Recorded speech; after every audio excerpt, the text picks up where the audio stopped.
치매, 암, 당뇨, 심장병과 노화를 피하고 건강하게 오래 사는 법, 질병 해방, 피터 아티아, 빌 기퍼드 지음, 이한음 옮김, 2부 9장, 치매, 기억과 자아 상실, 알츠하이머병 등 신경퇴행성 질환 이기는 법, 발견의 가장 큰 장애물은 무지가 아니라 지식의 착각이다. 다니엘 J. 부어스틴.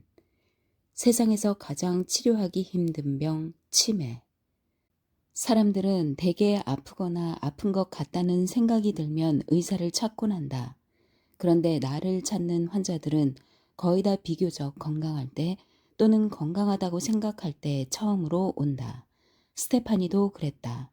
2018년 초 40세의 나이에 내 진료실을 처음 찾았을 때 그녀는 실제로 몸이 아파서 온 것이 아니었다.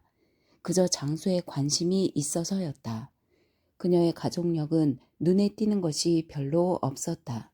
친조부모와 외조부모 중 3분은 70대 말이나 80대 초에 죽상경화증의 합병증으로 사망했고 1분은 암으로 사망했다.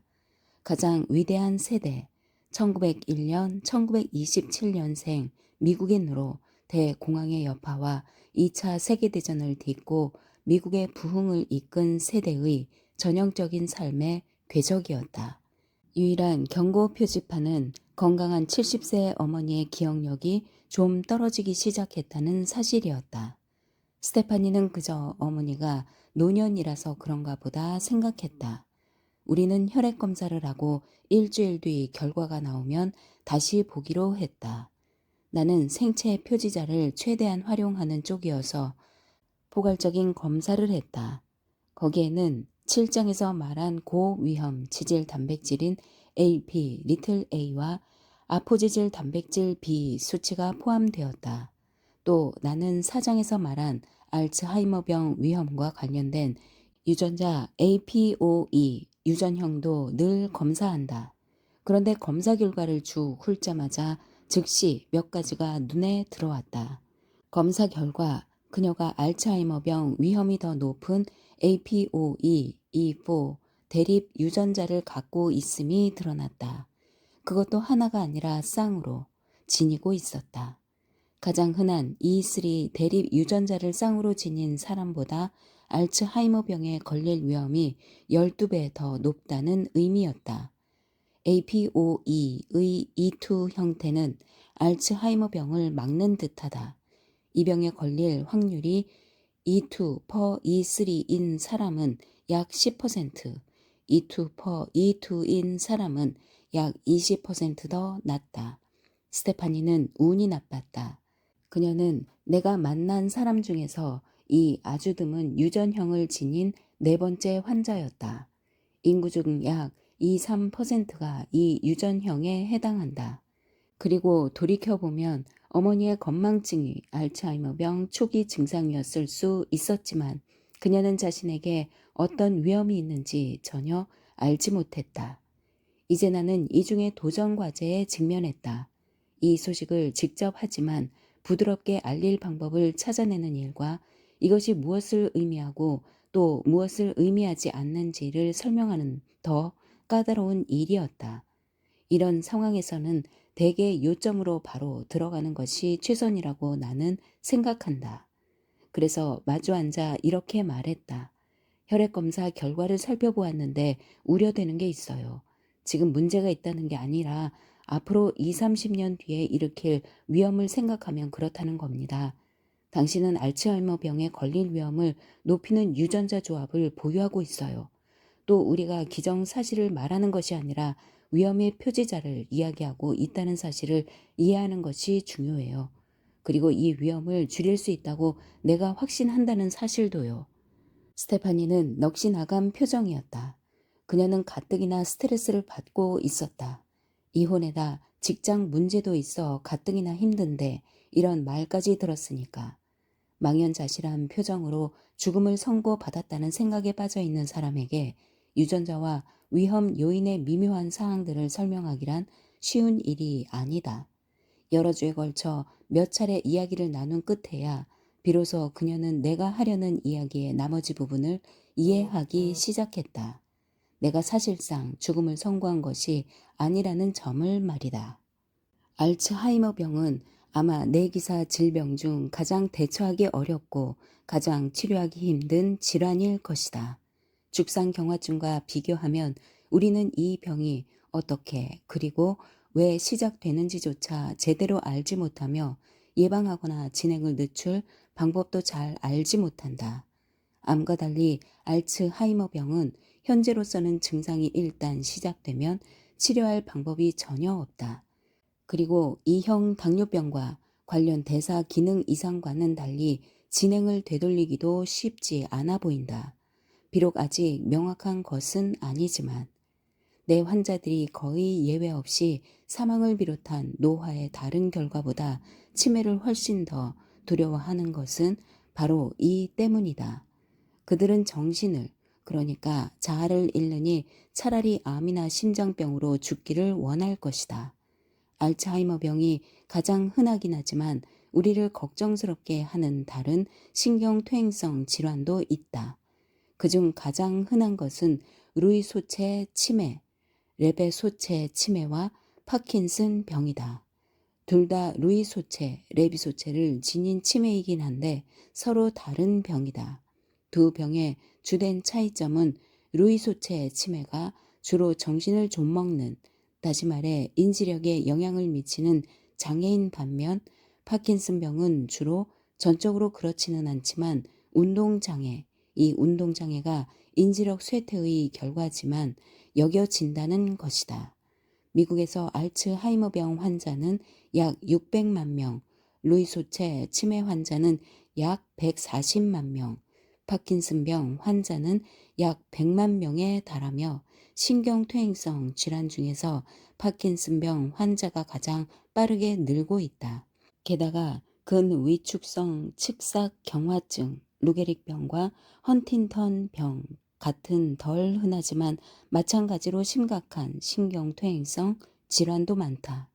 이 모든 질환은 어떤 형태로든 신경퇴행이 일어난 결과며 아직까지 완치시킬 방법은 전혀 나와 있지 않다. 이런 복잡한 질환들이 어떻게 진행되는지 추적하기 위해 수십억 달러씩 계속 쓰고 있음에도 그렇다.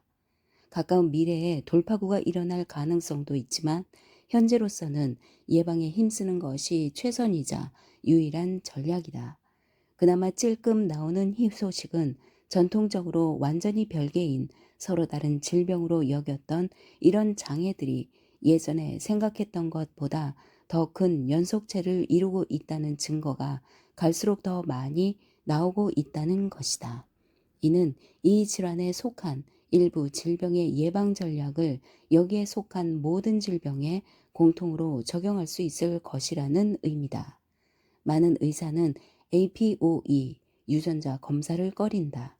고위험 E4 대립 유전자를 지닌 사람은 알츠하이머병에 걸릴 가능성이 거의 확실하지만 그들을 위해 할 수 있는 일이 아무것도 없다는 것이 기존 상식이기 때문이다. 그렇다면 굳이 이 끔찍한 지식을 환자에게 알릴 부담을 질 이유가 없지 않을까? 그렇지만 알려야 한다. 나쁜 소식은 두 유형이 있기 때문이다. 우리가 바꿀 수 있는 것에 관한 소식과 바꿀 수 없는 것에 관한 소식이 그것이다. 나는 환자의 이보 상태가 바꿀 수 없는 것에 속한다고 여기는 것은 실수라고 본다. 알츠하이머병 환자의 절반 이상이 이보를 최소한 하나 지니고 있다는 것은 사실이다. 그렇지만 이 위험 유전자를 지닌 것과 알츠하이머 병에 걸려 치매 진단을 받는 것은 다른 문제다. E4를 지녔으면서 치매 증상을 전혀 보이지 않는 100세인 사례가 있기 때문이다. E4로부터 지켜주는 다른 유전자들을 지닌 덕분일 가능성이 높다. 예를 들어 클로토 유전자의 한 변이체인 KLVS는 E4를 지닌 사람이 치매에 걸리지 않게 막는 듯하다. 또 많은 이들은 정상적인 E3를 지녔는데 알츠하이머 병에 걸리곤 한다. 따라서 E4 유전자 변이체는 그저 위험을 증가시킨다는 신호일 뿐이다. 이것이 모든 것을 결정하지는 않는다는 뜻이다. 내가 스테파니에게 강조하려고 애쓴 또 한 가지는 시간이 그녀의 편이라는 것이었다.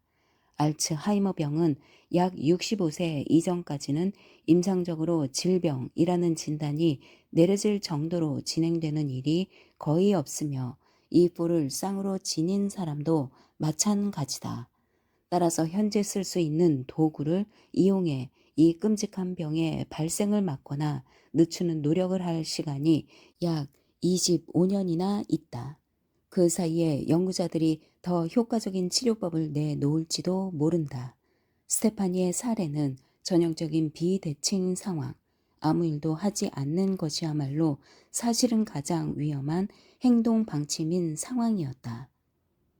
알츠하이머 병이란 무엇인가? 알츠하이머병이라는 이름이 처음 붙여진 것은 1900년대 초였지만 노망 현상 자체는 고대부터 쭉 언급되어 왔다. 플라톤은 늙음이 어리석은 뿐 아니라 온갖 건망증을 일으키는 듯하므로 노인은 예리한 통찰력이나 판단력이 필요한 지도자 자리에 부적합하다고 믿었다. 윌리엄 셰익스피어는 리어 왕에서 쇠퇴하는 정신을 붙들고 허우적거리는 노인의 모습을 강렬하게 보여주었다. 이것이 질병일 수 있다는 개념을 처음으로 제시한 사람은 독일 프랑크푸르트의 국립정신병원에서 의료 과정으로 일하던 정신과 의사 알로이스 알츠하이머였다. 1900년 그는 말년에 기억 상실, 환각, 공격적 행동, 혼란 증세에 시달렸던 40대 중반의 여성인 아우구스테 데터를 부검하다가 뇌에 뭔가 뚜렷하게 문제가 있음을 알아차렸다. 뉴런들이 뒤엉키고 거미줄처럼 뻗어 있었는데 치아처럼 하얀 물질로 덮여 있었다. 이 기이한 모습이 너무나 인상적이었기에 그는 그림으로 남겼다. 나중에 다른 동료가 이 증상에 알츠하이머병이라는 이름을 붙였지만 1915년 51세 감기 합병증으로 알츠하이머가 사망한 뒤로 그가 파악한 이 병은 50년 동안 거의 잊혔다. 헌팅턴 병, 파킨슨 병, 루이 소체, 치매 등 다른 덜 흔한 신경질환들과 함께 사람들의 관심에서 멀어졌다. 아우구스테 데터처럼 기분 변화, 우울, 기억상실, 과민성, 비합리성 등 현재 우리가 이런 질환들과 연관짓곤하는 증후군을 보이는 환자들은 의뢰 정신병원에 수용되었다. 한편 평범한 노망은 플라톤 시대 이래로 노화에 불가피한 일부라고 여겨졌다. 과학자들이 노년 치매, 노인성 치매가 노화의 정상적인 결과가 아니라 하나의 질병 상태임을 받아들이기 시작한 것은 1960년대 말이 되어서였다. 영국의 새 정신과 의사 게리 블레스트, 버나드 톰 린슨, 마틴 로스는 치매로 사망한 환자 70명의 뇌를 조사했는데 알로이스 알츠하이머가 관찰한 것과 같은 판과 엉킨 덩어리를 지닌 이들이 많다는 것을 알아차렸다. 더 조사를 하니 환자의 인지력 장애 정도가 뇌에 있는 판의 양과 상관관계가 있는 듯했다. 그들은 이 환자들도 알츠하이머 병에 걸렸다고 결론지었다. 10년 뒤인 1980년대 초에 다른 연구자들은 판에서 아밀로이드 베타라는 펩타이드를 찾아냈다. 알츠하이머병 사건 현장에서 흔히 발견되곤 했기에 아밀로이드 베타가 알츠하이머병의 주된 원인이라는 추측이 곧바로 나왔다. 아밀로이드 베타는 뉴런 시냅스에 정상적으로 있는 막 단백질인 아밀로이드 전구체 단백질이 세 조각으로 쪼개질 때 생긴다.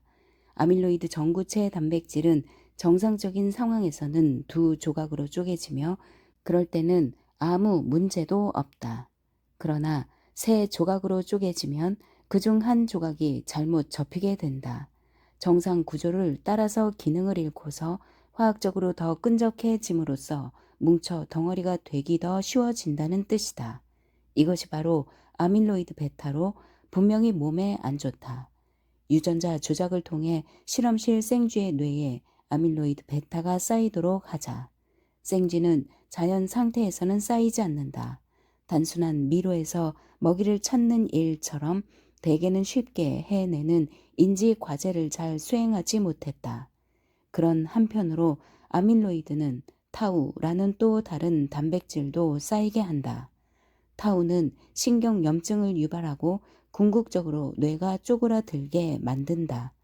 타우는 알로이스 알츠하이머가 아우구스테 데터에게서 관찰한 신경 엉킴을 일으킬 가능성이 높다.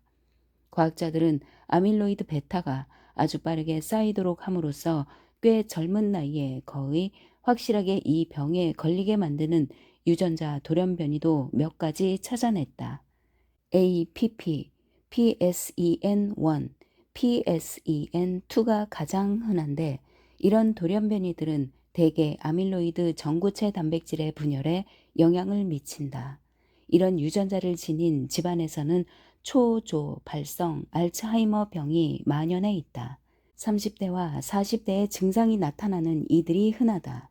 다행히 이런 돌연변이는 아주 드물지만 65세 이전에 발병하는 조발성 알츠하이머병 환자의 10%, 알츠하이머병 환자 전체 중에서는 약 1%를 차지한다. 다운 증후군 환자의 몸에도 시간이 흐르면서 아밀로이드 판이 대량으로 쌓이는 경향이 있다. 아밀로이드 전구체 단백질 분열과 관련된 유전자들이 21번 염색체에 있기 때문이다. 나와 있는 증거들에 비추어 볼 때 뇌에 아밀로이드 베타가 쌓이는 것이 알츠하이머 병의 직접적인 원인이라고 결론 짓는 것도 그다지 무리는 아니었다. 이 이른바 아밀로이드 가설은 1980년대 이래로 알츠하이머 병의 주류 이론으로 자리를 잡았고 국립보건원과 제약업계의 연구 우선순위에 놓여 있었다. 아밀로이드를 제거할 수 있다면 알츠하이머 병의 진행을 멈추거나 되돌릴 수도 있을 것이라는 생각이었다. 그러나 이 방법은 효과가 없었다. 지금까지 이런저런 식으로 아밀로이드 베타를 표적으로 한 약물이 수십 가지 개발되었다.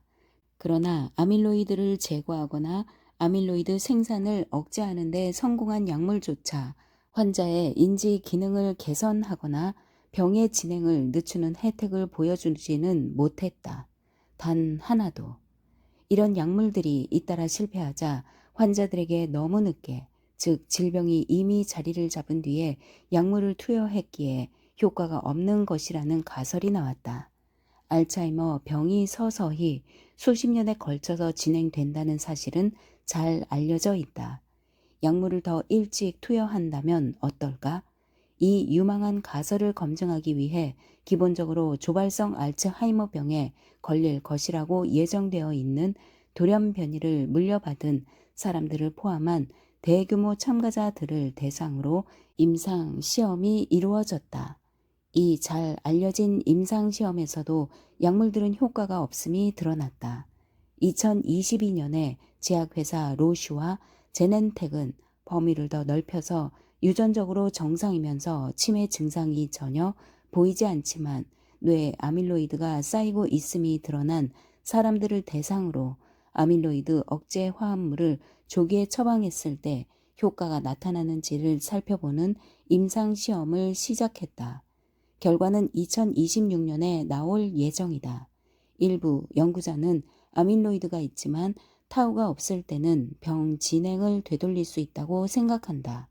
타우가 더 늦게 나타나기 때문이다. 이 이론도 현재 다른 임상시험을 통해 검증되고 있다. 한편 2021년 6월 미국 식품의약국은 아두카누맙 제품명 아두헬룸이라는 아밀로이드를 표적으로 한 약물을 승인했다. 제조사인 바이오젠은 전에도 승인을 받기 위해 데이터를 2차례 제출했다가 탈락한 바 있었다.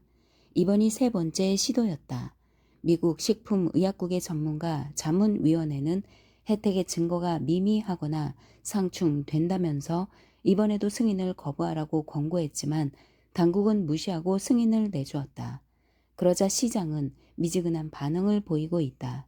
메디케어, 미국의 공공의료보장제도와 일부 민간 보험사는 한 대학교에서 임상시험에 쓰이고 있는 사례를 제외하고서 연간 2만 8천 달러에 달하는 이 약물 치료비에 보험 적용을 하지 않고 있다. 이렇게 개발된 약물들이 잇따라 실패함에 따라서 알츠하이머병 치료 분야는 좌절과 혼란에 빠졌다. 아밀로이드가 오랫동안 이 병의 증표로 여겨져 왔기 때문이다. 메이오 병원 알츠하이머병 연구센터의 로널드 피터슨 소장은 2020년 뉴욕 타임즈에서 이렇게 말했다. 아밀로이드와 타우는 이 병을 정의한다. 아밀로이드를 공략하지 않는다는 것은 말도 안 된다.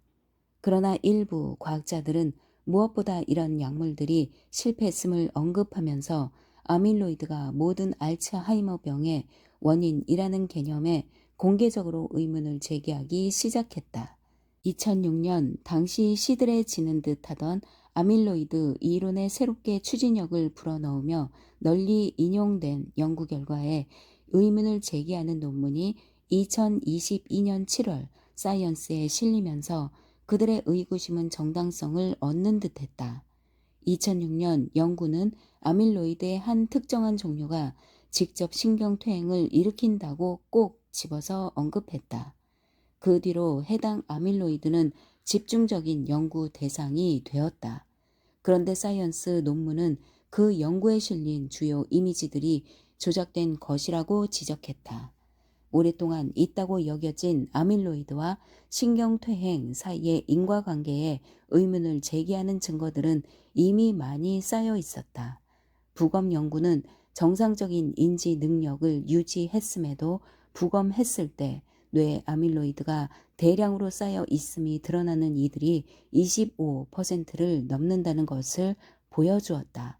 심각한 치매로 사망한 환자들만큼 뇌에 플라크가 잔뜩 쌓여 있는 이들도 있었다.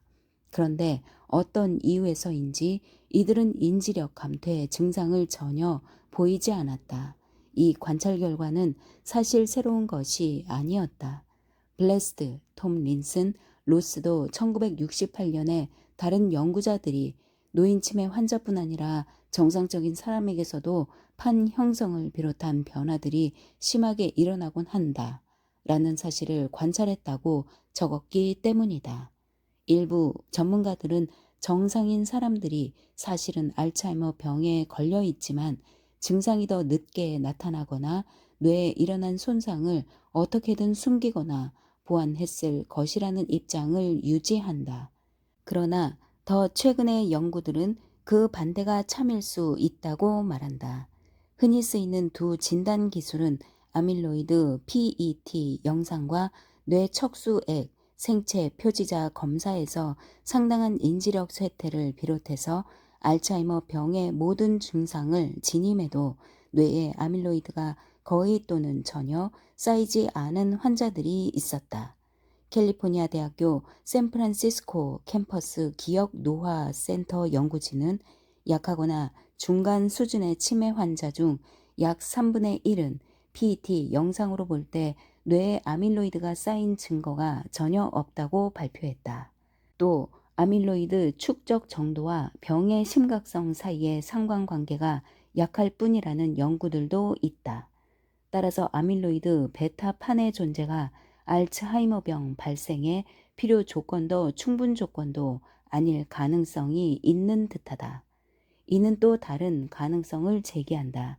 알로이스 알츠하이머가 1906년에 관찰한 것이 현재 전 세계 수백만 명이 앓고 있는 알츠하이머병과 다른 것일 수 있지 않을까? 한 가지 주요 단서는 발병 연령과 관련이 있다. 대개 우리가 알츠하이머병이라고 부르는 후발성 알츠하이머병은 65세까지는 환자가 그다지 많지 않다. 그런데 알츠하이머 박사의 첫 번째 환자인 아우구스테 데터는 50세에 이미 심각한 증상을 보였다.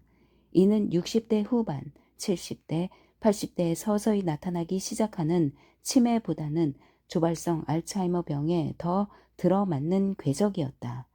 2013년에 보존되어 있던 아우구스테 데터의 뇌 조직을 분석했더니 실제로 그녀가 조발성 치매 유전자인 PSEN1 돌연변이, 이 돌연변이는 아밀로이드 전구체 단백질을 쪼갰으로써 많은 아밀로이드를 생성하는 과정에 영향을 미친다.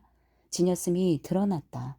그녀는 알츠하이머 병을 알았지만 이런 강한 결정론적인 유전자 중 하나를 지녔을 때만 걸릴 수 있는 형태의 병이었다. 따라서 알츠하이머병 환자의 나머지 99%가 그녀가 같은 방식으로 병이 진행된다고 가정한 것이 잘못이었을 수 있다. 의학에서 이런 일은 드물지 않다. 특정한 병의 지표로 여겨졌던 환자가 사실은 전형적인 사례가 아니라 예외적인 사례였음이 드러나는 경우다. 이런 한 예외 사례를 확대 추정하면 온갖 문제와 오해가 빚어질 수 있다. 물론 아우구스테 데터의 병이 50세가 아니라 75세에 생겼다면 아마 전혀 놀랍게 여겨지지 않았을 것이다. 알츠하이머 병이 아밀로이드와 타우의 축적을 통해 정의되는 것처럼 옳든 그르든 간에 루이소체 치매와 파킨슨 병은 알파시 누클레인이라는 신경독소 단백질의 축적과 관련이 있다. 이 단백질이 뭉쳐져서 루이소체를 만든다. 알로이스 알츠하이머의 동료인 프레더릭 루이, 독일계 미국인으로 본명은 프레드리히 레비다. 1933년 나치가 정권을 잡자 미국으로 망명했다. 가 처음 관찰했다. APOE, E4 변이체는 알츠하이머병 위험을 증가시킬 뿐 아니라 루이소체 치매와 치매를 동반한 파킨슨병 위험도 상당히 증가시킨다. 따라서 이런 질환들이 어느 수준에서 서로 관련이 있다는 개념을 뒷받침한다. 이 모든 것이 스테파니 같은 고위험 환자를 지독한 공경에 빠뜨린다. 우리가 아직 제대로 이해하지 못하는 원인으로 생기면서 효과적인 치료법조차 없는 여러 장애에 걸릴 위험을 증가시키기 때문이다. 이 사실은 꽤 최근까지 신경퇴행성 질환에서 금기로 여겨온 주제에 우리가 초점을 맞출 필요가 있다는 의미다. 그것은 바로 예방이다. 신경퇴행성 질환을 예방할 수 있을까? 스테파니는 겁에 질렸다. 나는 전에도 E4 유전자를 쌍으로 지닌 환자들을 치료한 적이 있었지만 이처럼 두려움과 불안을 드러낸 사람은 없었다. 2달에 걸쳐서 장시간 대화를 나눈 뒤에야 비로소 그녀는 첫 소식을 들은 충격에서 빠져나왔다. 그리고 이제 무엇을 해야 할지 이야기를 할 때가 왔다. 그녀에게는 인지력 장애나 기억 상실의 징후가 전혀 없었다. 아직은. 덧붙이자면 내 환자들 중에는 때때로 차열쇠나 전화기를 잃어버리곤 해서 짜증을 내는 이들이 있다. 내가 그들에게 줄곧 상기시키듯이 그것이 알츠하이머 병이 있다는 의미는 아니다. 대체로 그들이 바빠서 주의가 산만해지는 의미일 뿐이다. 역설적이게도 그들이 엉뚱한 데다 놓곤 하는 바로 그 작은 휴대전화 때문에 산만해질 때가 많다. 스테파니는 달랐다. 그녀의 위험은 진짜였고 그녀는 이제 그 사실을 알았다. 스테파니 같은 가장 고위험 환자가 오면 나는 대개 리처드 아이 잭슨과 함께 대처하곤 했다. 그는 2013년 미국 최초로 알츠하이머병 예방병원을 열었다. 리처드는 코넬 대학교 의대 학장과 처음 면담하면서 자신의 모험적인 제안을 했을 때를 기억한다. 학장은 그의 급진적인 개념에 움찔한 듯 했다. 알츠하이머 병이 예방 가능할 것이라고 여겨지지 않았기 때문이다. 또 당시 리처드는 막 30세가 되었을 무렵이었기에 그런 사업을 할 만한 인물처럼 보이지 않았다. 그는 내게 말했다. 학장은 올리버 섹스를 예상했을 겁니다. 그런데 두기 하우저가 앞에 앉아 있었던 거죠. 올리버 섹스는 아내를 모자로 착각한 남자의 저자인 저명한 신경의학자. 두기 하우저는 드라마 천재소년 두기에서 10대의 전공의가 된 주인공이다. 아이작스는 17세에 대학에 진학했다. 미주리 캔사스 시티 대학교의 학사, 석사 통합 의대 과정에 들어가서 23세 때 의학 학위를 받았다. 그는 가족력 때문에 알츠하이머 병에 걸릴까봐 걱정이 되어서 가능한 한 많이 이 병을 알고자 애썼다. 어린 시절 뉴욕주 롱아일랜드 코맥에서 자랄 때 그는 좋아하는 집안 어른인 종조부 밥이 알츠하이머 병에 꺾이는 모습을 지켜보았다. 밥은 리처드가 3살 때 가족 모임에서 수영장에 빠져 죽을 뻔했을 때 구해주었다. 그런데 약 10년 뒤 리처드가 그토록 좋아했던 종조부는 달라지기 시작한 상태였다. 같은 이야기를 하고 또 했다. 유머 감각도 사라졌다. 멍하니 허공을 바라보곤 했고 들은 말을 이해하는데 시간이 더 걸리는 듯했다. 밥은 이윽고 알츠하이머병 진단을 받았다. 그러나 그 전에 이미 밥이라는 사람은 사라지고 없었다. 마치 지워진 듯했다. 리처드는 좋아하는 종조부가 사라지는 모습을 지켜보고 있자니 견딜 수가 없었다. 또 그는 알츠하이머병 위험에 유전적 요소가 강하다는 것을 알았기에 걱정이 되었다. 자신도 위험을 안고 있을까? 부모님도 이 병을 어떤 식으로든 예방할 수 있을까? 마이애미 대학교에서 전공의로 일하면서 그는 알츠하이머병 위험을 줄일 가능성이 있는 방법을 찾기 위해 모든 연구와 권당 지침을 모으기 시작했고 아예 책자 형태로 묶어서 환자들에게 보여주곤 했다. 그는 그 책자를 2010년 알츠하이머병 치료, 알츠하이머병 예방, 환자와 가족 안내서라는 책으로 펴냈다. 곧 그는 알츠하이머병 분야에서 예방이라는 단어 자체가 좀 금지어처럼 여겨진다는 사실을 알아차렸다. 그는 이렇게 기억한다. 알츠하이머병 협회는 예방이라는 말을 실질적으로 쓸 수 없다고 말했어요. 같은 해에 국립보건원의 한 전문가 위원회는 이렇게 선언했다. 현재로서는 인지력 감퇴나 알츠하이머 병의 위험 요인의 변화를 일으킬 수 있는지 여부를 놓고 확실한 결론을 내릴 수 없다. 아이작스는 예방 접근법이 효과가 있음을 보여주는 방법, 의료계가 더 널리 받아들일 만한 방법은 대규모 의료기관을 통하는 것뿐임을 알아차렸다. 코넬은 기꺼이 이 모험에 나섰고 2013년 그의 클리닉이 문을 열었다.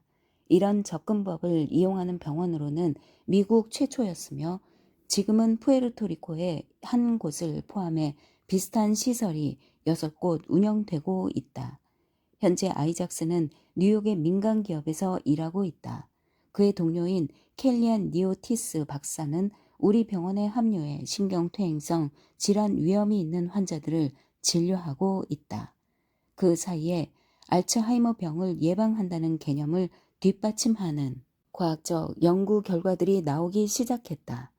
2015년 핀란드에서 2년 동안 실시한 무작위 대조 임상시험에 따르면 위험이 있는 노인 약 1,200명에게서 영양, 신체활동, 인지훈련을 중심으로 한 개입이 인지 기능을 유지하고 인지력 감퇴를 예방하는 데 도움이 된다는 결과가 나왔다. 유럽의 다른 두 대규모 임상시험에서도 여러 영역에 걸친 생활습관 중심의 개입이 위험 요인을 지닌 성인의 인지력 개선에 기여한다는 결과가 나왔다. 따라서 희망의 징후들이 있다. 전형적인 의사의 눈에는 스테파니의 사례가 무의미해 보였을 것이다. 그녀는 증상이 전혀 없고 40대 초반으로 비교적 젊었다. 치매라는 임상 진단이 내려지려면 좋기 20년은 더 지나야 할 가능성이 높았다. 의학 2.0은 아직 치료할 것이 전혀 없다고 말할 것이다. 그러나 의학 3.0은 그녀가 이상적인 환자며 긴급을 요하는 사례라고 본다. 의학 3.0 접근법이 필요한 질병, 예방이 중요할 뿐 아니라 유일한 대안인 질병이 있다면 알츠하이머 병을 비롯한 신경퇴행성 질환이다. 솔직히 우리 병원처럼 작은 곳에서 켈리안 니오티스 같은 예방신경과 의사를 전임으로 고용한다는 것이 이상해 보일 수도 있다. 왜 그렇게까지 하느냐고? 더 일찍부터 아주 엄밀하게 각 환자의 위험을 정량화한 뒤 해결하려고 시도하면 정말로 상황을 바꿀 수 있다고 믿기 때문이다. 스테파니 같은 일부 환자는 분명히 위험이 더 높다. 그러나 더 넓게 보자면 우리 모두 어느 정도 알츠하이머 병을 비롯한 신경퇴행성 질환의 위험을 지니고 있다. 예방이라는 관점에서 보면 스테파니가 APOE, E4, E4 유전형을 지녔다는 것은 어느 면에서는 사실상 좋은 소식이다. 물론 E3, E3인 사람보다 훨씬 더 큰 위험을 안고 있다는 것은 맞다. 그렇지만 적어도 우리는 어떤 유전자와 맞싸우고 있는지 알며 이 병이 발병했을 때 어떤 궤적을 그릴지 안다. 환자의 집안에 일찍 인지력 감퇴가 일어나는 치매 환자가 많은데 APOE, E4를 비롯해 알려진 몇몇 알츠하이머병 위험 유전자를 전혀 지니고 있지 않은 경우가 더 우려되기 때문이다. 이 말은 다른 어떤 위험 유전자가 작용할 수 있음을 의미하는데 우리는 그것이 무엇인지 전혀 모른다. 스테파니의 위험 요인은 적어도 알려져 있으므로 그것을 출발점으로 삼을 수 있었다. 그녀는 자신이 통제할 수 없는 위험 요인을 추가로 2개 더 지녔다. 백인이고 여성이라는 점이었다. 불분명한 이유로 아프리카계는 알츠하이머 병에 걸릴 위험이 전반적으로 더 높지만 백인, 아시아인, 히스패닉보다 APOE, E4를 지닐 위험은 더 적어 보인다. 그러나 APOE 유전형과 무관하게 알츠하이머 병은 여성이 남성보다 약 2배 더 흔하다. 85세 이상인 사람 중 여성이 더 많아서 그런 것이라고 짐작할지도 모르겠다. 85세 이상인 사람에게서는 이 병의 비율이 40%까지 올라간다. 그러나 그것만으로는 이 차이가 설명되지 않는다. 일부 과학자는 갱년기에 들어서서 호르몬 신호가 갑자기 줄어들면서 나이 많은 여성들의 신경퇴행 위험이 급증하는 것일 수 있다고 본다. 특히 E4 대립 유전자를 지닌 여성에게서 에스트라디올, 여성의 월경 주기에서 중요한 역할을 담당하는 성 호르몬의 급감이 위험을 급증시키는 듯하다. 이는 거꾸로 이런 여성이 갱년기에 들어설 무렵에 호르몬 대체 요법이 도움이 될 가능성이 있음을 시사한다. 여기서 문제가 되는 것은 갱년기만이 아니다. 자녀 수, 첫 생리 연령, 구강 피임약 복용 여부 등 생식과 관련된 개인력 요인도 알츠하이머 병과 말년의 인지력에 상당한 영향을 미칠 수 있다. 또 앞서 말한 신경 독소 단백질인 타우가 여성에게 더 쌓이기 쉽다는 최신 연구 결과가 있다. 종합하면 나이와 교육 수준에 상관없이 연령을 고려해 보정했을 때 여성의 알츠하이머 병에 걸릴 위험이 더 높고 진행 속도도 전반적으로 더 빠르다. 여성이 남성보다 알츠하이머병 환자가 2배 더 많은 반면 루이소체 치매와 파킨슨병은 정반대다. 남성 환자가 2배 더 많다. 그러나 파킨슨병은 남성보다 여성에게서 더 빨리 진행되는 듯하며 이유는 아직 잘 모른다. 파킨슨병도 유전적으로 까다롭다. 환자 중 약 15%는 이 병의 내력이 있는 집안에 속하며 따라서 이 병에 유전적 요소가 있다고 할 수 있다. 그들에게서 LRRK2와 SNCA 등 파킨슨병 위험을 증가시키는 유전자 변이체가 몇 가지 발견되긴 했지만 위험 유전자나 단일 염기 다형성 변이체가 확실하게 밝혀진 것은 아니다. 인지 예비 용량과 운동 예비 용량 갖추기. 다른 뇌 기사 질병처럼 치매도 서막이 극도로 길다. 시작이 너무나 미묘하기에 초기 단계에 들어설 때까지 병을 알아차리지 못하는 일이 너무나 흔하다. 이따금 저지르는 실수나 건망증 수준을 넘어서 흔한 단어나 중요한 것을 잊곤 하는 등 비밀번호를 잊는 것도 문제가 된다. 기억에 문제가 있다는 점이 두드러지는 단계다. 친구들과 사랑하는 이들이 이 변화를 알아차리게 되고 인지력 검사 점수가 떨어지기 시작한다. 의학 2.0은 알츠하이머 병의 이 임상 초기 단계에 진단을 내리기 시작한다. 이 단계를 경도인지 장애라고 한다. 그러나 경도인지 장애는 치매로 이어지는 기나긴 길의 첫 단계가 아니다. 2011년 영국 화이트홀2 동일 집단 연구에서 나온 대규모 데이터를 분석했더니 인지력 변화의 더 미묘한 징후들이 환자가 경도 인지장애 기준을 충족시키기 훨씬 이전부터 뚜렷이 드러나곤 한다고 나왔다. 이를 일기 증상 발현 전 알츠하이머병이라고 하며 이 단계에 있는 사람이 미국에서만 4,600만 명을 넘는다고 추정된다. 이 병이 뉴런 안팎에 서서히 병리학적 비계를 설치하고 있지만 아직 주요 증상은 대체로 없는 상태다. 이런 환자들 중에 알츠하이머 병으로 진행되는 비율이 어느 정도인지는 아직 불분명하다. 그러나 빙산의 대부분이 수면 아래에 잠겨 있는 것처럼 치매가 증상이 나타나기 여러 해 전부터 드러나지 않은 채 진행될 수 있다는 것은 틀림없다. 각각 조기 경고 징후가 다르긴 하지만 다른 신경퇴행성 질환들도 마찬가지다.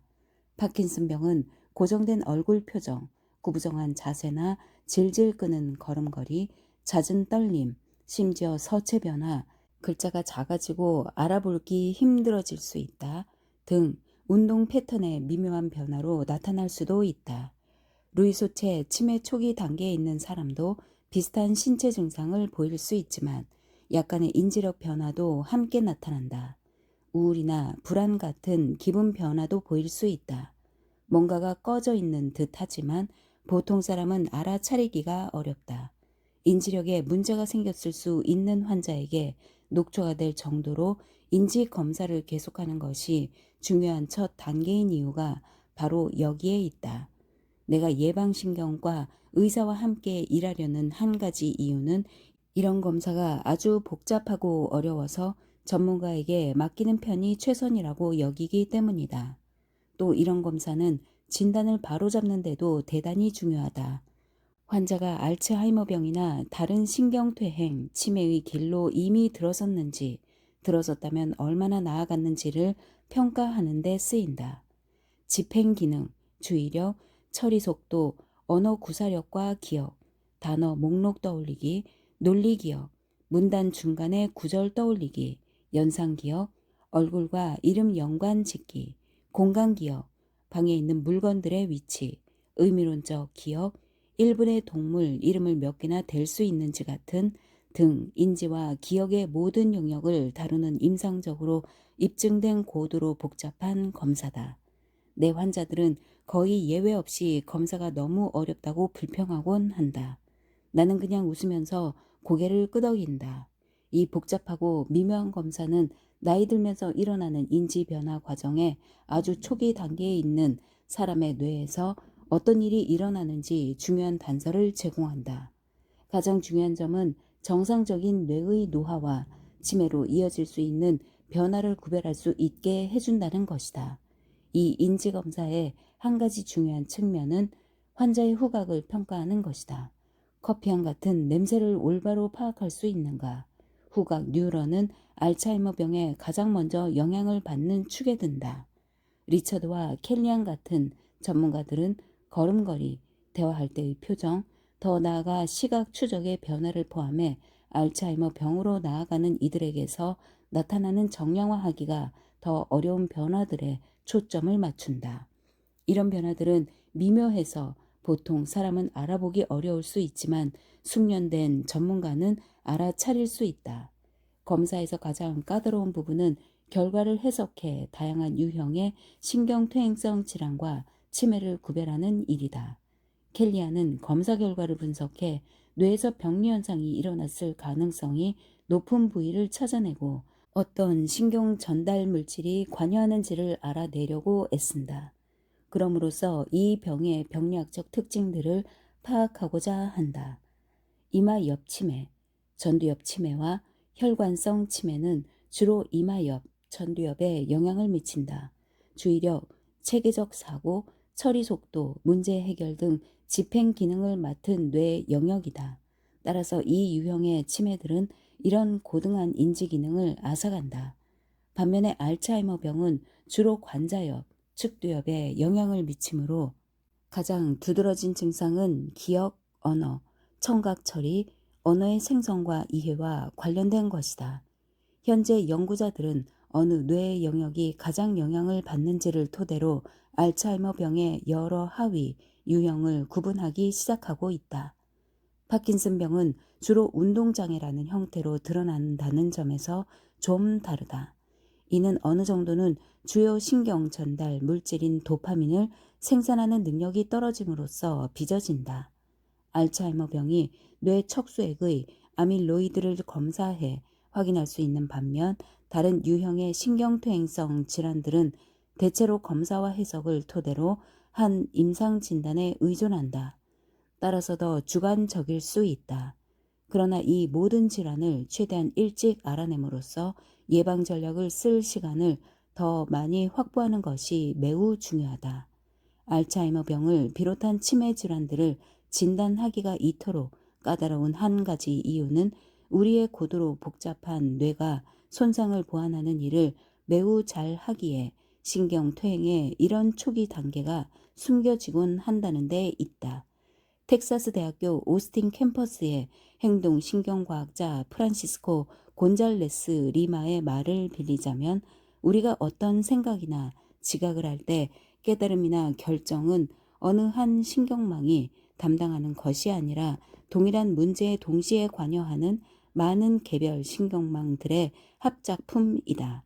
이 병렬적인 신경망들은 서로 다른 결론에 다다를 수 있으므로 그 문제에서는 내 생각이 둘로 갈려라고 말할 때 과학적으로 부정확한 것이 아니다.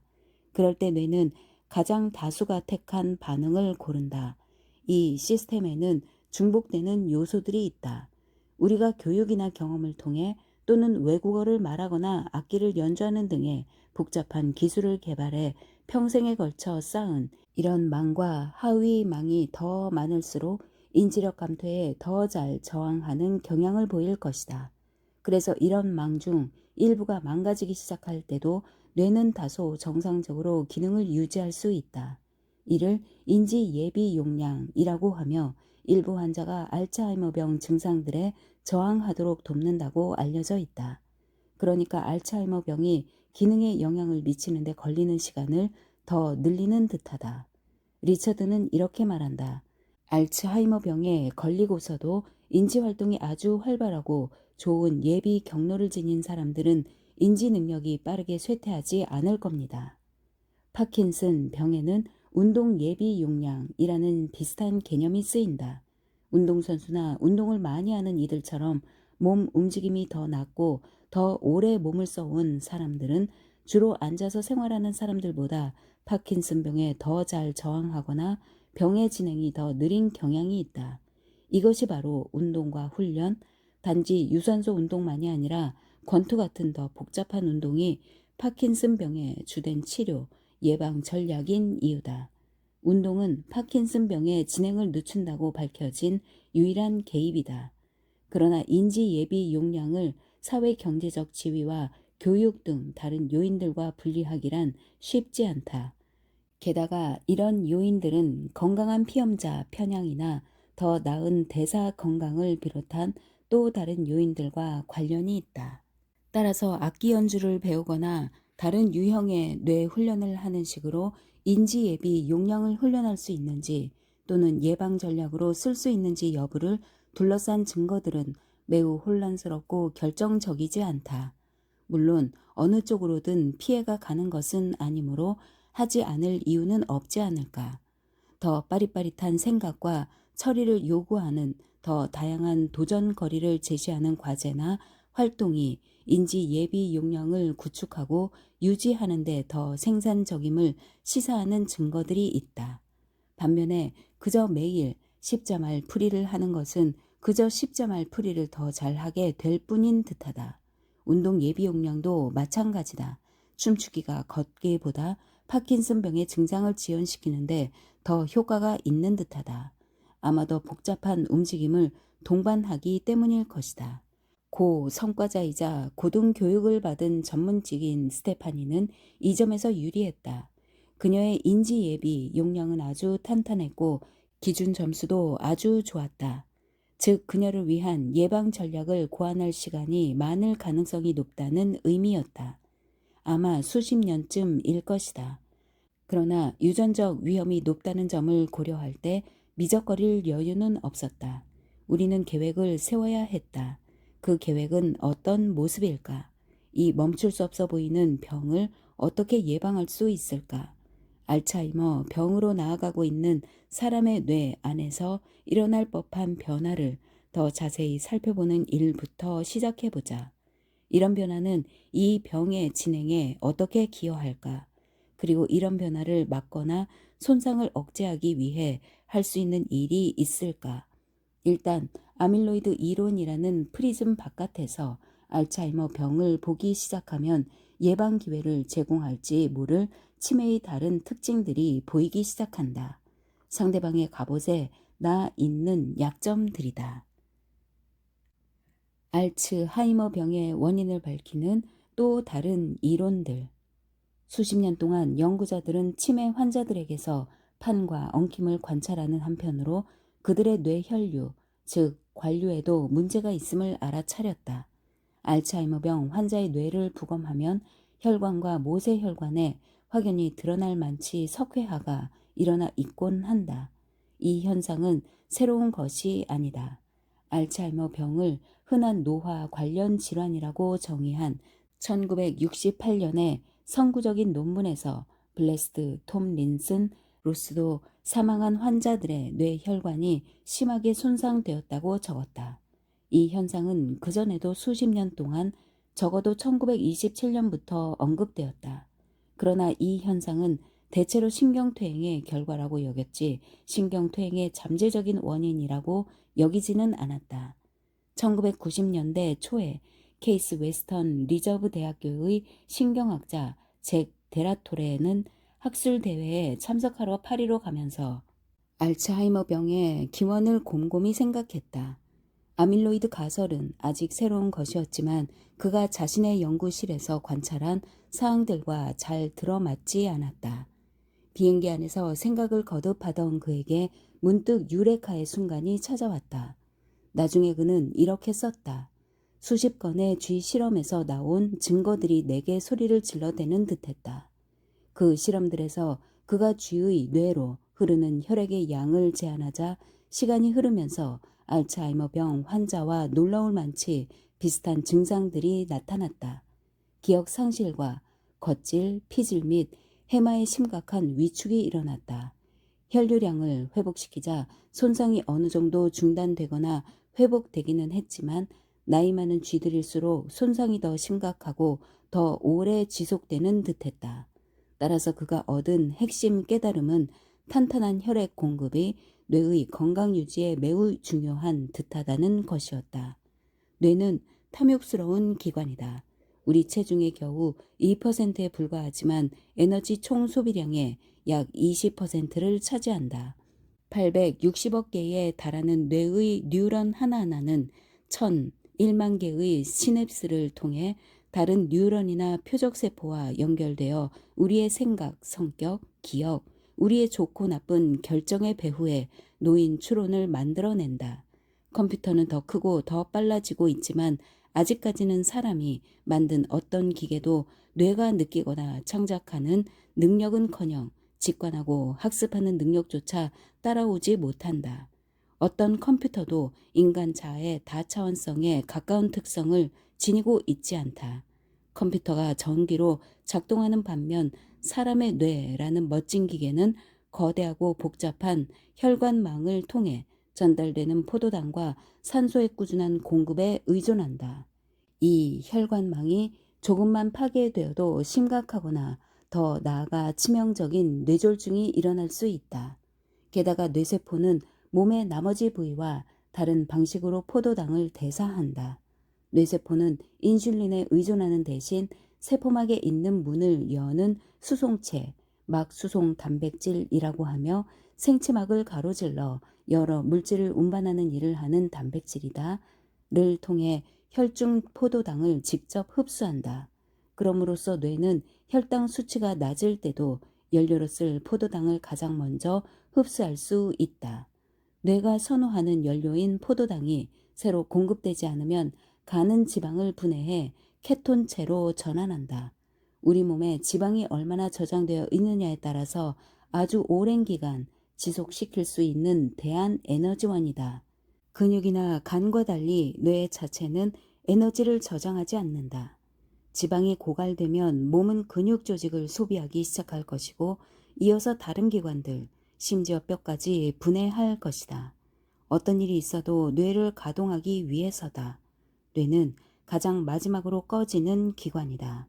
비행기가 대서양을 건너고 있을 때 데라토레는 유일하게 적을 만한 곳인 멀미용 봉투에 떠오른 생각을 휘갈겨 적었다. 승무원은 그가 봉투를 하나 더 이어서 또 달라고 하자 인상을 썼다. 그가 농담 삼아 멀미용 봉투 이론이라고 부른 이것은 알츠하이머 병이 주로 뇌의 혈관 장애라는 이론이었다. 우리가 목격하는 치매 증후군은 혈류의 점진적인 감소로 나타나는 결과며 혈류량 감소는 이윽고 그가 뉴런 에너지 위기라고 부르는 것을 일으킨다. 이 위기는 일련의 불행한 연쇄 사건을 촉발해 뉴런에 해를 끼치고 이윽고 신경퇴행을 야기한다. 아밀로이드판과 엉킴은 그 뒤에 나타난다. 즉 원인이 아니라 결과라는 것이다. 데라토레는 최근에 이렇게 썼다. 우리는 아밀로이드 베타가 신경퇴행의 중요한 병리학적 산물이라고 믿었으며 그렇게 여전히 믿는다. 그것은 알츠하이머 병의 원인이 아니다. 그의 이론을 뒷받침하는 증거가 이미 있다. 뇌졸중을 겪은 환자들은 알츠하이머병 진단을 받을 확률이 더 높다. 뇌졸중은 대개 뇌의 특정 영역에서 혈액 흐름이 갑작스럽게 차단됨으로써 나타난다.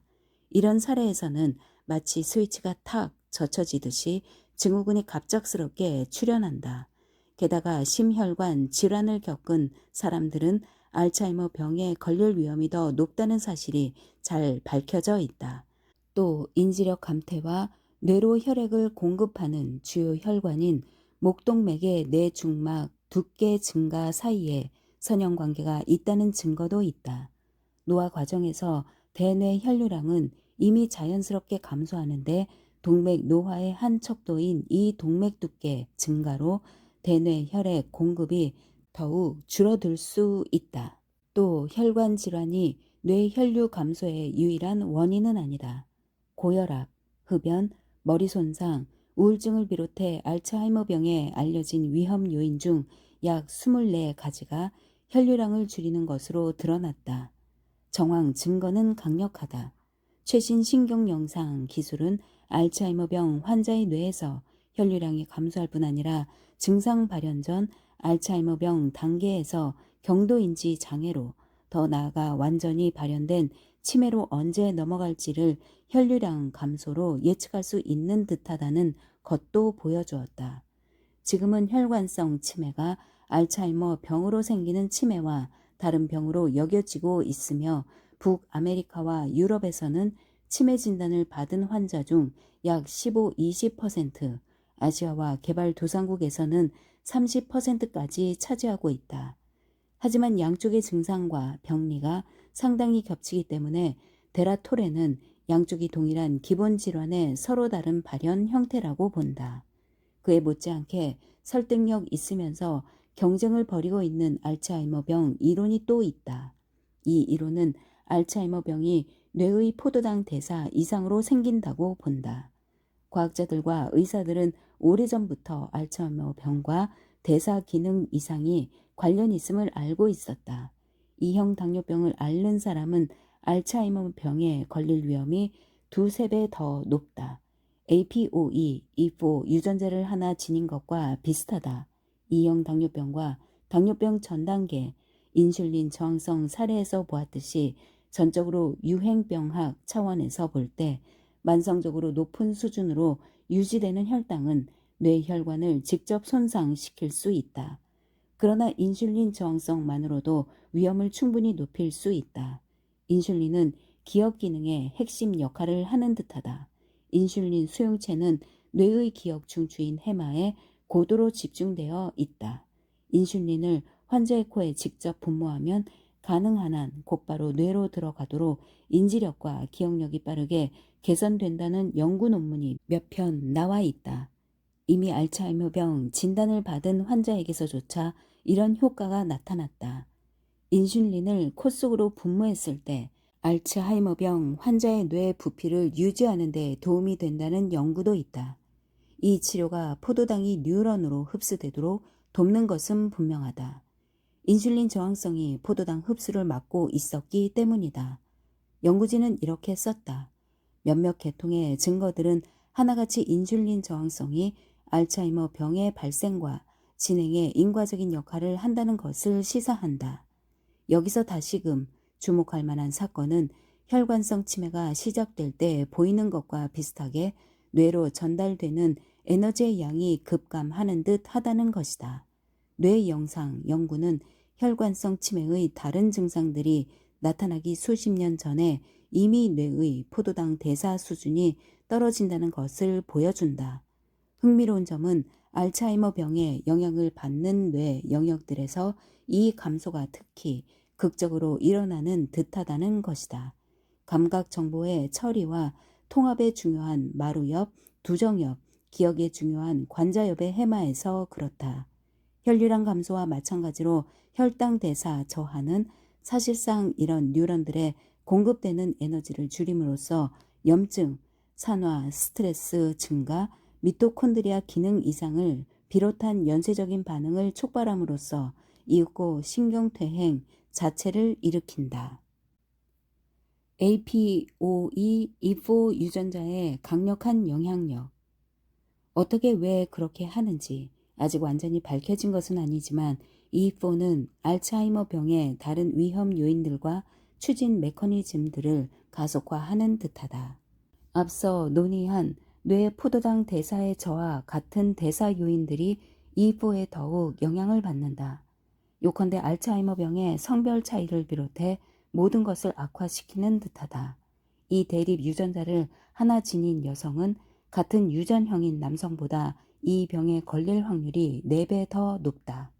이 유전자가 만드는 단백질인 APOE, 아포지질 단백질 E는 콜레스테롤 운반과 포도당 대사 양쪽으로 중요한 역할을 한다. 뇌의 주된 콜레스테롤 운반체인 이 단백질은 혈액, 뇌 장벽을 통해 콜레스테롤을 이동시켜 뉴런에 필요한 많은 양의 콜레스테롤을 공급한다.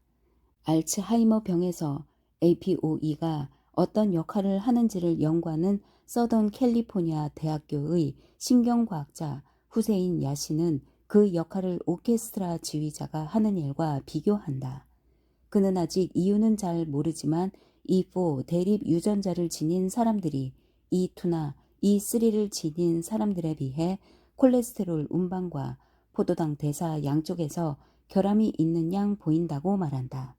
위험을 더 높이는 APOE, E4 단백질은 무해한 E3 단백질과 겨우 아미노산 하나가 다를 뿐이지만 콜레스테롤을 뇌 속으로 운반하거나 특히 뇌 밖으로 운반하는 효율이 더 떨어지는 듯하다. 또 APOE, E4 단백질이 혈액, 뇌 장벽 자체를 일찍 파괴함으로써 뇌를 손상해 더 나아가 퇴행해 더 취약하게 만들 수 있다는 몇 가지 증거도 있다. 신기한 점은 APOE, E4가 반드시 나쁜 것만은 아니라는 사실이다. 수백만 년 동안 우리의 모든 영장류 조상은 E4 E4였다. 다시 말해 이것이 인간의 원래 대립 유전자였다. 약 22만 5천 년 전에야 E3 돌연변이가 출현했고 E2는 훨씬 뒤인 겨우 1만 년 전에 등장했다. 현재 E4의 비율이 높은 인구 집단 자료를 보면 이 대립 유전자가 감염병이 많은 환경에서 생존에 도움을 주었을 가능성을 시사한다. 예를 들어 브라질 빈민가에서 APOE, E4를 지닌 아이들은 설사에 더 잘 안 걸리고 인지 발달이 더 빠르다. 감염병이 사망의 주된 원인인 환경에서는 APOE, E4 운반체를 지닌 사람들이 장수라는 관점에서 볼 때 운이 좋은 이들이라고 할 수 있다.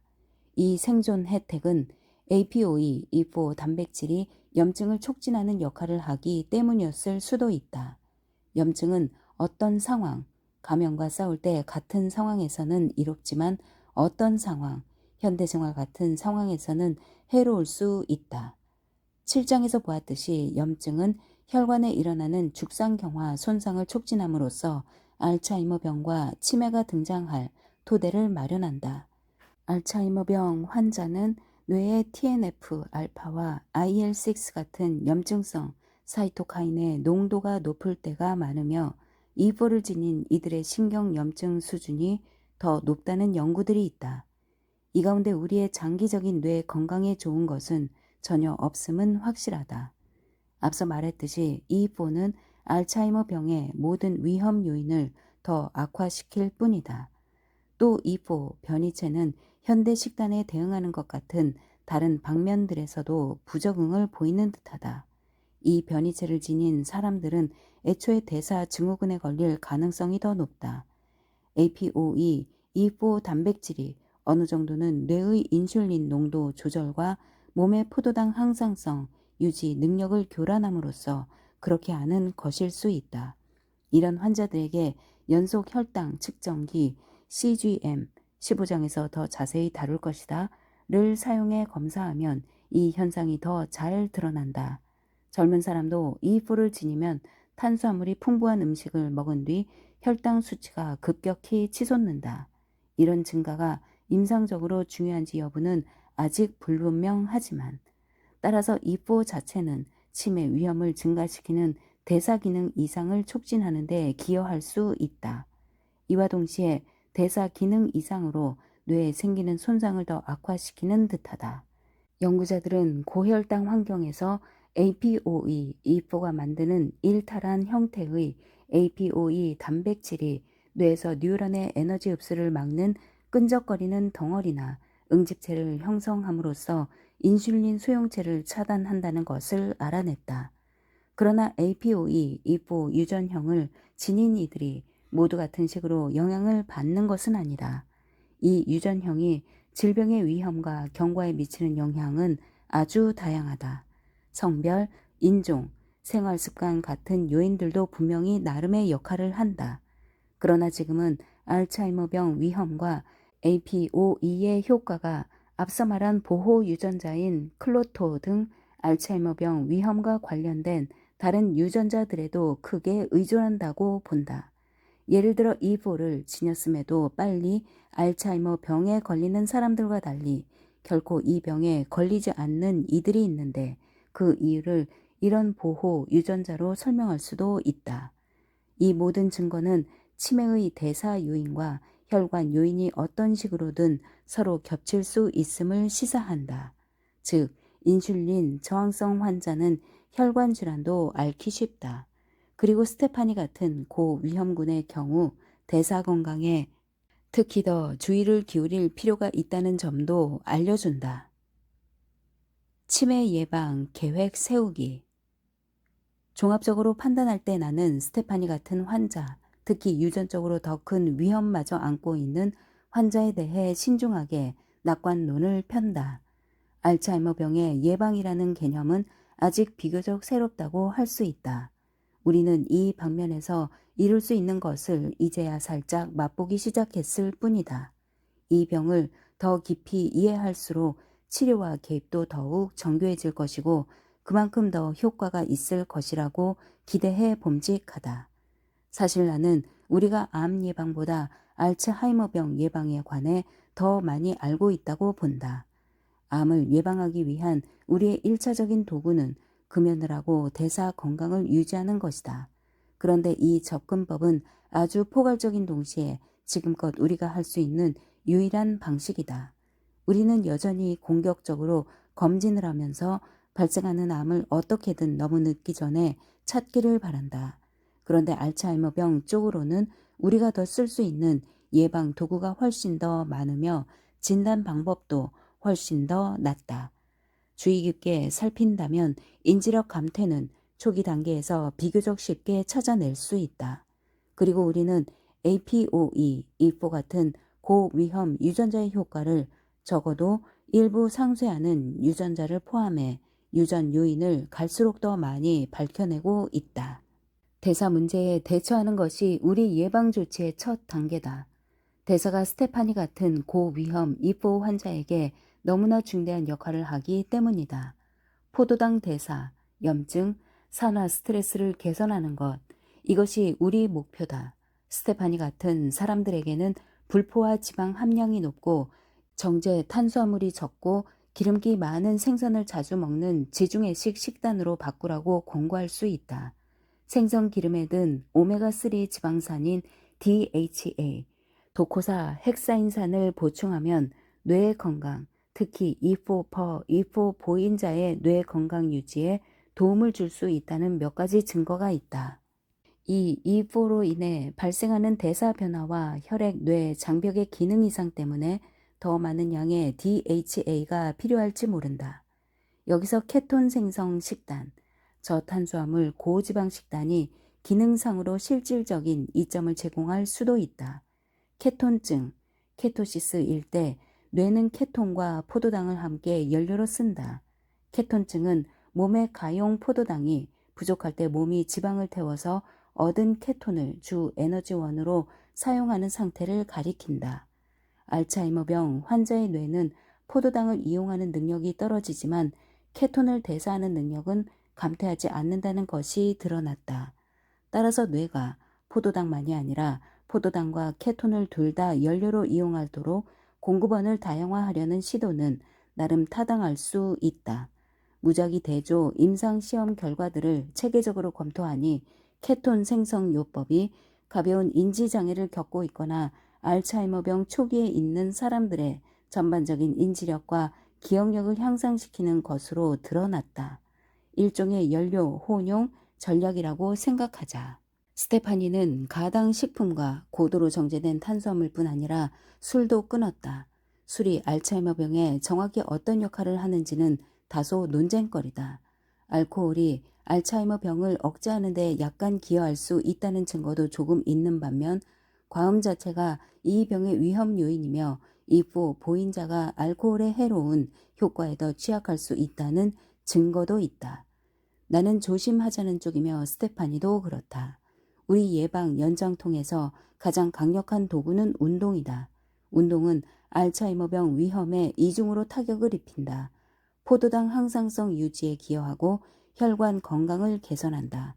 그래서 우리는 스테파니의 식단을 바꾸는 동시에 꾸준한 지구력 훈련을 통해 미토콘드리아 효율을 개선하는 데 초점을 맞춘 규칙적인 운동 프로그램을 짰다. 이는 스트레스 때문에 지나치게 높아진 코르티솔 수치 관리에 도움을 주는 부수적인 혜택도 제공했다. 스트레스와 불안 관련 위험은 여성에게서 더 중요한 역할을 하는 듯하다. 11장에서 살펴보겠지만 지구력 운동은 인지와 기억을 담당하는 뇌 영역들을 직접 표적으로 삼는 인자들을 생산한다. 염증과 산화 스트레스를 줄이는 데도 기여한다. 근력 운동도 마찬가지로 중요할 가능성이 높다. 영국에서 환자 거의 50만 명을 조사한 연구에서는 전반적인 근력에 좋은 대리 척도인 쥘 힘, 악력이 치매 발병률과 강한 역관계를 보였다. 쥘 힘이 하위 4분위 범위에 속하는 가장 약한 사람들은 상위 4분위 범위에 속하는 사람들보다 치매 환자가 72%더 많았다.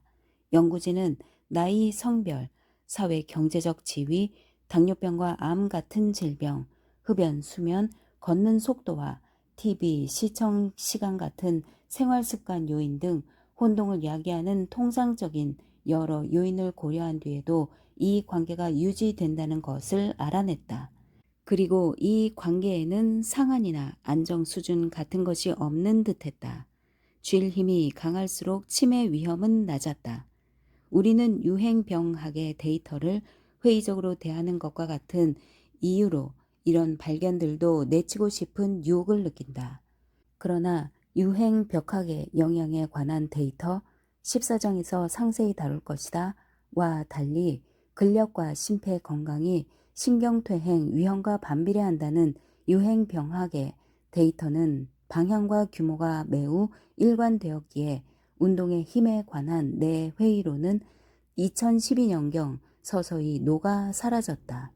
이제 나는 환자들에게 운동이 우리의 신경퇴행, 예방 연장통에 든 최고의 도구라고 적극적으로 설파한다. 자세한 사항은 11장과 12장에서 살펴보기로 하자. 수면도 알츠하이머병에 맞서는 아주 강력한 도구다. 16장에서 살펴보겠다. 수면은 우리 뇌가 스스로 치유하는 시간이다. 깊은 잠에 빠져 있을 때 뇌는 사실상 집 청소를 한다. 뉴런 사이에 쌓일 수 있는 세포 내 노폐물을 제거한다. 잠을 설치거나 중간에 깨고 나면 치매 위험이 높아진다. 스테파니처럼 심한 스트레스와 코르티솔 수치 증가가 이어지는 가운데 잠까지 설친다면 위험은 배가 된다. 수면 부족은 인슐린 저항성과 해마 손상에 기여하기 때문이다. 게다가 코르티솔 과다 분비증, 스트레스로 코르티솔이 과다 분비되는 증상은 뇌의 잠잘 시간이라고 알리는 또 신경 손상과 인지 장애를 막는데 기여할 수 있는 호르몬인 멜라토닌 분비를 방해한다. 따라서 스테파니의 수면 장애를 시급히 치료할 필요가 있었다. 이혼과 업무 상황 때문에 그녀는 밤에 깨지 않고 4시간 이상 푹 자기가 거의 불가능한 상태였다. 좀 의아하게 들릴 만한 위험 요인도 하나 있는데 바로 청력 상실이다. 청력 상실이 알츠하이머병과 뚜렷한 연관성을 보인다는 연구 결과들이 나와 있다. 그러나 알츠하이머병의 직접적인 증상은 아니다. 그보다 청력 상실은 인지력 감퇴와 인과관계에 있는 듯하다. 청력을 상실한 이들은 남들과의 상호작용을 꺼리고 위축되는 경향이 있기 때문이다. 이렇게 청각 입력이 사라지는 것처럼 어떤 입력을 받지 못하면 뇌는 위축된다. 청력 상실 환자는 사교활동, 지적 자극, 연결되어 있다는 느낌을 잃는다. 따라서 보청기를 쓰면 일부 증상을 완화하는 데 도움이 될 수 있다. 이는 얼마 동안은 가설로 남아 있겠지만 현재 어치브라는 임상시험이 진행 중이다. 우울증도 알츠하이머병과 관련이 있지만 이 병의 위험 요인이나 원동력이라기보다는 증상에 가까운 듯하다. 그렇긴 해도 경도인지 장애나 초기 알츠하이머병 환자의 우울증을 치료하면 인지력 감퇴의 다른 증상들을 완화하는 데 도움이 되는 듯하다. 전신염증을 줄임으로써 아마 알츠하이머병 위험도 줄일 법한 또 다른 놀라운 개입이 있다. 바로 칫솔질과 치실 사용이다. 맞다, 치실. 구강 건강, 특히 잇몸 조직의 상태가 전반적인 건강과 관련이 있다는 연구 결과가 점점 늘어나고 있다. 연구자들은 특히 흔한 잇몸 질환을 일으키는 P 진지 밸런스라는 병원균이 IL6 같은 염증 표지자 수치를 대폭 증가시킨다는 것을 발견했다. 더욱 기이하게도 이 병원균은 알츠하이머병 환자의 뇌 안에서 발견되곤 한다. 비록 뉴욕대학교 치과 교수인 패트리샤 코비는 이 세균이 직접 치매를 일으키는지는 아직 잘 모른다고 말하긴 하지만 그래도 연관성이 너무 강하기에 무시할 수가 없다. 또 구강 건강은 전반적인 건강과 상관관계가 있으며 특히 심혈관 질환 위험이 더욱 그렇다. 그래서 나는 예전보다 치실 사용과 잇몸 건강에 훨씬 더 주의를 기울이고 있다. 치매 그리고 죽상경화 심혈관 질환 예방에 관한 내 생각에 좀 최근 추가된 한 가지는 건식 사우나 이용이다. 2019년 무렵까지 나는 사우나 이용이 뇌 건강이나 심장 건강과 관련이 있다는 데이터에 매우 회의적이었다. 그러나 그런 문헌들을 더 깊이 살펴볼수록 혜택의 규모, 연구 결과의 일치, 설득력 있는 메커니즘에 더욱더 확신을 갖게 되었다. 규칙적인 사우나 이용이 규칙적인 운동만큼 알츠하이머 병 위험을 줄인다고는 확신하지 않지만 처음 살펴보기 시작했을 때보다 훨씬 더 확신을 얻었다. 문헌들로부터 내가 이끌어낼 수 있는 가장 나은 해석에 따르면 섭씨 82도 이상에서 사우나를 최소한 한 번에 20분씩 매주 4번씩 하면 알츠하이머병 위험이 약 65%, 그리고 죽상경화 심혈관 질환 위험은 약 50% 줄어드는 듯하다. 비타민 B로 호모시스테인 수치를 낮추면서 오메가3 지방산 수치를 최적화하는 것을 포함해 몇몇 유망해 보이는 개입들도 있다. 또 비타민 D 수치 증가가 E4 환자의 기억력 증진과 상관관계가 있다고 하지만 현재 나와 있는 문헌들만으로는 비타민 D 섭취가 알츠하이머병 위험을 줄인다는 의미인지 여부를 판단하기는 어렵다.